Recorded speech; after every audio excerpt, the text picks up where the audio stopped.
Alhamdulillah wassalatu wassalamu ala Rasulillah nabiyina Muhammadin wa alihi wa sahbihi wa man walah.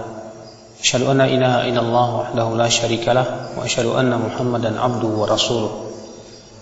Qala Allah Ta'ala fi kitabihil karim, ya ayyuhalladzina amanu taqullaha haqqa tuqatih wa la tamutunna illa wa antum muslimun wa ba'd. Dajjal, makhluk yang akan datang di akhir zaman, di mana seluruh nabi dan rasul sudah memperingatkan umatnya tentang fitnah Dajjal. Rasulullah SAW mengatakan, "Ma minal anbiya min qabli illa wa qad hadzara ummatahu min fitnatid Dajjal."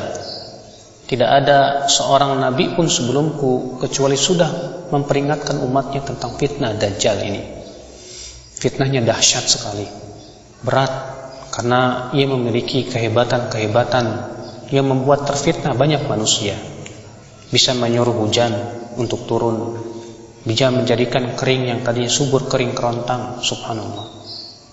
Ya, tanah-tanah yang tadinya subur menjadi kering kerontang.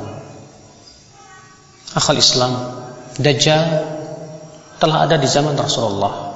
Dalam riwayat Muslim, ada seorang sahabat yang pernah bercerita bahwa ia bertemu dengan Dajjal,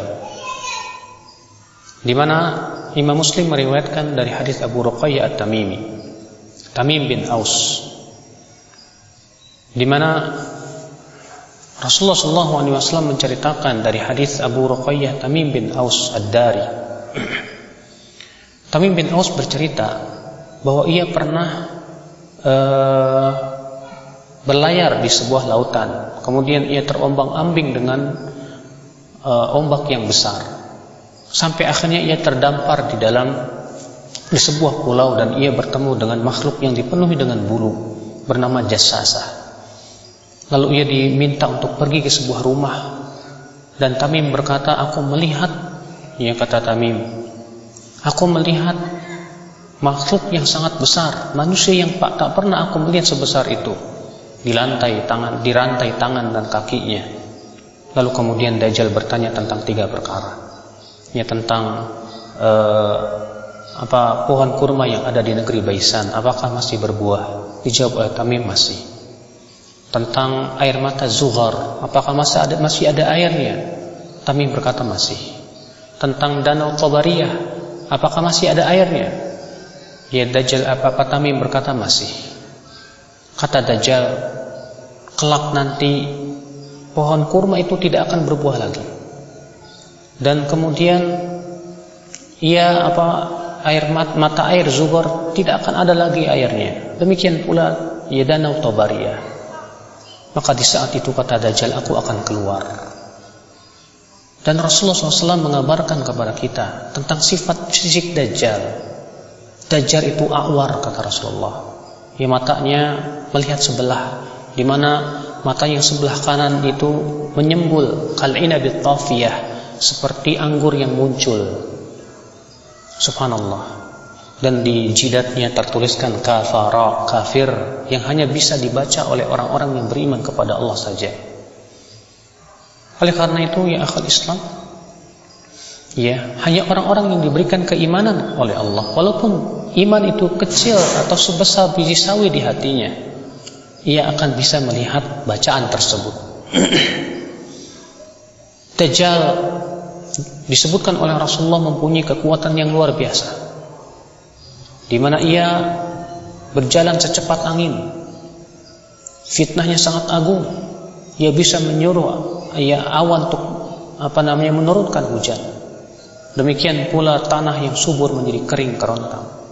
Subhanallah. Bagaimana tidak besar fitnah seperti itu ya akhi? Bila di zaman ini saja kita lihat orang yang banyak terfitnah oleh para dukun, oleh kuburan-kuburan, bagaimana dengan Dajjal nanti? Oleh karena itu Rasulullah mengabarkan bahwa pengikut Dajjal itu adalah orang-orang yang tidak faham tentang agama, orang-orang yang bodoh seperti orang Arab Badui, para wanita yang bodoh yang tidak mau mengikuti mempelajari agama Allah Subhanahu wa taala. Juga Rasulullah mengabarkan bahwa yang menjadi pengikut Dajjal itu kaum Khawarij. Ikhwatul Islam, kenapa mereka yang menjadi pengikut? Karena mereka orang-orang yang tidak pernah mau mempelajari agama Allah. Oleh karena itulah ketika Rasulullah SAW mengabarkan bahwa ada seorang pemuda yang ditangkap oleh Dajjal, disuruhnya si pemuda itu beriman kepada Dajjal, tapi pemuda itu menolak. Lalu digergajinya oleh si Dajjal itu sehingga menjadi dua belah.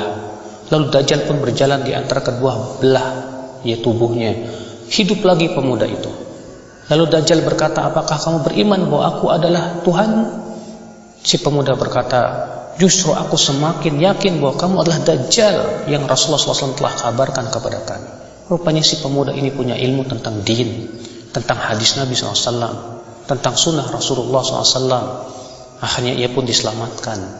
Maka siapa yang ingin selamat dari fitnah Dajjal, kewajiban kita adalah untuk menuntut ilmu Allah ya akhi, untuk mempelajari tentang hadis-hadis Rasulullah Shallallahu Alaihi Wasallam. Dan Rasulullah SAW mengajarkan kepada kita supaya kita selamat dari fitnah Dajjal.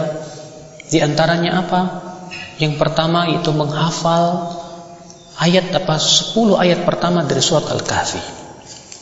Kata Rasulullah, man hafidha, siapa yang hafal ayat min surat Al-Kahf, 10 ayat yang pertama dari surat Al-Kahf, usima minad Dajjal, maka ia akan terlindung dari fitnah Dajjal. Syekh Albani berkata, apabila kita misalnya dilemparkan ke dalam apinya Dajjal, lalu kita membaca 10 ayat pertama surat Al-Kahfi ini, maka api itu menjadi dingin untuk kita. Akhal Islam a'azakumullah. Oleh karena itulah kewajiban kita untuk memahami ini. Kemudian kata Rasulullah SAW, man sami'a ad-Dajjal, siapa yang mendengar Dajjal di suatu tempat, falyan'a anhu, hendaklah ia menjauh dari Dajjal. Jangan kita merasa bahwa kita tidak akan terfitnah oleh Dajjal, tapi kewajiban kita terus lari dan dari Dajjal. Karena memang Dajjal itu fitnahnya berat sekali ya akhal Islam a'azakumullah. Ikhwatul Islam a'azani Allah wa iyyakum. Apabila kita melihat bagaimana fitnah Dajjal yang ternyata telah dikabarkan oleh Rasulullah SAW, maka tentunya kita sebagai seorang mukmin menjadi khawatir apabila kita termasuk orang-orang yang terkena fitnah Dajjal akibat daripada keteledoran kita yang tidak mau mempelajari ayat-ayat Allah, yang tidak mau menghafalkan surat Al-Kahfi, yang tidak mau peduli dengan sunnah-sunnah Rasulullah salawatullahi alaihi wasallam. Dajjal, kata Rasulullah, akan muncul di Asfahan, diikuti oleh 70.000 Yahudi Asfahan, alaihim toyalisah, yang memakai topi toyalisah. Yang kemudian Dajjal akan berkeliling di muka bumi. Tidak ada satupun tempat kecuali didatangi oleh Dajjal, kecuali Makkah dan Madinah. Hanya Makkah dan Madinah yang tidak bisa dimasuki oleh Dajjal, karena Makkah dan Madinah dijaga oleh para malaikat. Dan di saat itu kerajaan kaum muslimin berada di Syam. Di saat itu kemudian Allah pun izinkan Nabi Isa Al-Masih untuk turun ke Syam di sebuah masjid yang menaranya berwarna putih, manarah bayda. Beliau turun dengan mengendarai malaikat. Seakan-akan kata Rasulullah, kharaja min Dimas, seakan-akan ia baru keluar dari kamar mandi. Kenapa? Karena rambutnya meneteskan air. Yang kemudian Nabi Isa alaihissalam sholat subuh di belakang Imam Mahdi, lalu mengumumkan perang bersama melawan Dajjal. Lalu kemudian terjadilah perang dahsyat antara pasukan Nabi Isa dengan Dajjal, di mana tidak ada satupun pepohonan dan bebatuan kecuali akan berkata, wahai mukmin, ini di belakangku Yahudi, bunuh dia. Yang kemudian Nabi Isa pun berhasil membunuh Dajjal di sebuah tempat yang bernama Babul Lut. Itulah kisah Dajjal. Ia akan mati dibunuh oleh Nabi Isa Al-Masih alaihi salatu wassalam. Semoga kita termasuk orang-orang yang selamat dari fitnah Dajjal akhi. Dan kita pun juga tentu berusaha terus untuk mempersiapkan diri dengan ilmu agama, dengan menghafal surat Al-Kahfi, dengan memahami tentang hadis-hadis fitnah Dajjal, sehingga pada waktu itu kita termasuk orang-orang yang diselamatkan oleh Allah. Karena Dajjal hidup di dunia ini 40 hari. Ya, hari pertama seperti setahun, hari yang kedua seperti sebulan, hari yang ketiga seperti seminggu, dan hari-hari berikutnya sama dengan hari-hari yang lainnya. Subhanakallah bihamdik, asyhadu an la ilaha illa anta, astaghfiruka wa atubu ilaik. Wassalamualaikum warahmatullahi wabarakatuh.